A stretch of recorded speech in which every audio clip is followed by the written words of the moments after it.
হাইকোর্টের ঘাড়ে বন্দুক রেখে এখন ডাকসু নির্বাচন স্থগিত।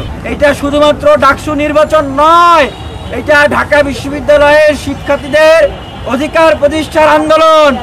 নতুন করে কেউ যেন ঢাকা বিশ্ববিদ্যালয়ে গেস্ট রুম গণরুম চালু করতে না পারে তার বিরুদ্ধে আন্দোলন। নতুন করে কেউ যেন ঢাকা বিশ্ববিদ্যালয়কে দখল করতে না পারে তার বিরুদ্ধে আন্দোলন। এটা বিশ্ববিদ্যালয়ের শিক্ষার্থীদেরকে বুঝতে হবে। ভিসি স্যারের বাসভবনের সামনে ডাকসু নির্বাচনকে বানচাল করার যে ষড়যন্ত্র, এই ষড়যন্ত্রের প্রতিবাদে আমাদের লাগাতার অবস্থান কর্মসূচি চলবে। আপনারা অবগত আছেন, এই ভিসি স্যারের বাসভবনের সামনে আমরা আমরণ অনশন করেছিলাম, ফাইট করেছিলাম ডাকসুর জন্য। আজকে স্পষ্টভাবে বলি, স্পষ্টভাবে বলতেছি, এই ডাকসু এতদিন হইতে দেওয়া হয় নাই।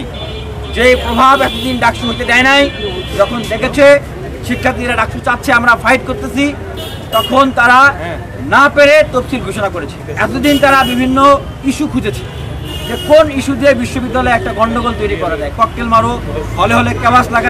সর্বশেষ হাইকোর্টের ঘাড়ে বন্দুক রেখে এখন ডাকসু নির্বাচন স্থগিত। এই যে যারা এতদিন নির্বাচন আটকে রেখেছিল, তারা এই কয়েকদিন চেষ্টা করে দেখেছে যে তারা প্রভাব বিস্তার করে নির্বাচনে জিততে পারে কিনা। এখন দেখতেছে প্রভাব বিস্তার করে নির্বাচনে জিততে পারবে না। এখন হাইকোর্টে প্রভাব খাটিয়ে তারা ডাকসুকে স্থগিত করে দিয়েছে। বিশ্ববিদ্যালয়ের রাজনৈতিক সচেতন, অধিকার সচেতন শিক্ষার্থীদের উদ্দেশ্যে বলবো যে ভাই বোনরা ঢাকা বিশ্ববিদ্যালয়ে পড়ছেন, হলে থাকছেন, বিশ্ববিদ্যালয়ের বাইরে থেকে আসছেন, লেখাপড়া করছেন, আপনাদের উদ্দেশ্যে বলতে চাই, আপনারা কি নতুন করে দখলদারিত্ব চান? আপনারা কি নতুন করে দাসত্ব চান? আপনারা কি আবার কারো কাছে নিজেদেরকে ইজারা দিতে চান?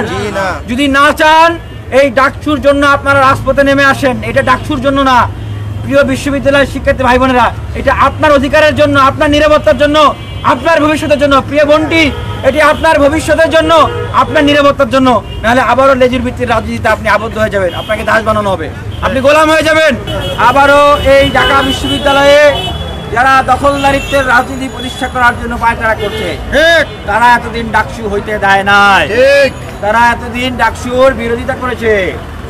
আমরা মরণপণ ফাইট করে তফসিল ঘোষণা করতে বাধ্য করেছি। তারা অনেক চেষ্টা করেছে বিশ্ববিদ্যালয়ে আতঙ্ক বিরাজ করানোর জন্য। তারা ককটেল বিস্ফোরণ করেছে, তারা সহিংসতা তৈরি করার চেষ্টা করেছে, কিন্তু তারা ডাকসু বানচাল করতে পারে নাই।